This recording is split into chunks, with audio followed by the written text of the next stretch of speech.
রাজনীতি ও বিনোদনের মেলবন্ধনে কি তবে চরম আইনি বিপাকের মুখে টলিউডের ঠোঁটকাটা অভিনেত্রী শিলেখা মিত্র?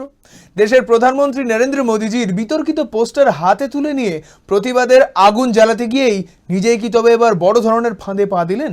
প্রতিবাদী কণ্ঠস্বর নাকি ইচ্ছাকৃত উস্কানি?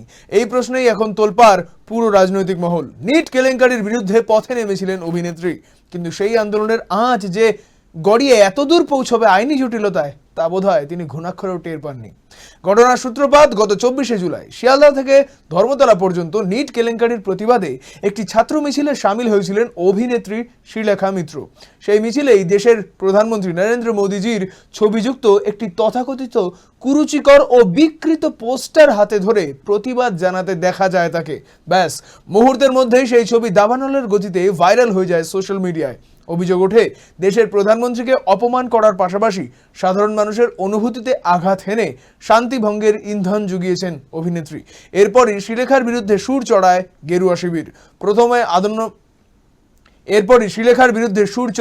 শিবির। প্রথমে আনন্দপুর থানা এবং বিধাননগরের সাইবার ক্রাইম থানায় রাজ্য বিজেপির মুখপাত্র কেয়া ঘোষ সহ অন্যান্যদের তরফ থেকে অভিযোগ জানানো হয়। কিন্তু জট আরও পাকায় যখন মালদহের হাবিবপুর ও বামনঘাটা থানার দুই বাসিন্দা সম্পূর্ণ পৃথকভাবে শিলেখার বিরুদ্ধে লিখিত অভিযোগ দায়ের করেন।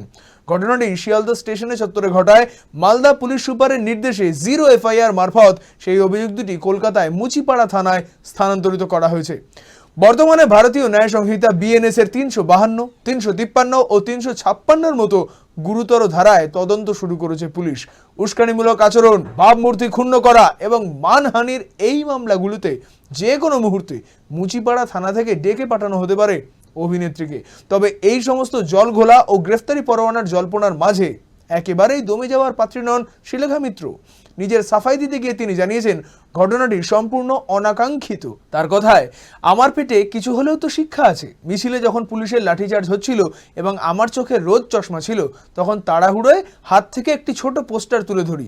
ঘুরিয়ে দেখা বা খেয়াল করার সুযোগই হয়নি তাতে কি ছবি আঁকা ছিল, কোট আনকোট এমনটাই বক্তব্য তার।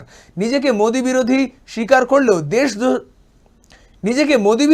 করলেও দেশদ্রোহী তকমাকে পুরোপুরি হাস্যকর বলে উড়িয়ে দিয়েছেন তিনি। শিলেখার স্পষ্ট দাবি, অন্যায়ের বিরুদ্ধে মুখ খুলেছেন বলেই তাকে নাকি টার্গেট করা হচ্ছে। প্রতিবাদের অধিকারের মঞ্চে দাঁড়িয়ে কোনো ছবি প্রদর্শন কি সত্যি ইচ্ছাকৃত ছিল নাকি পরিস্থিতিজনিত ভুল, তা এখন তদন্তের অধীন।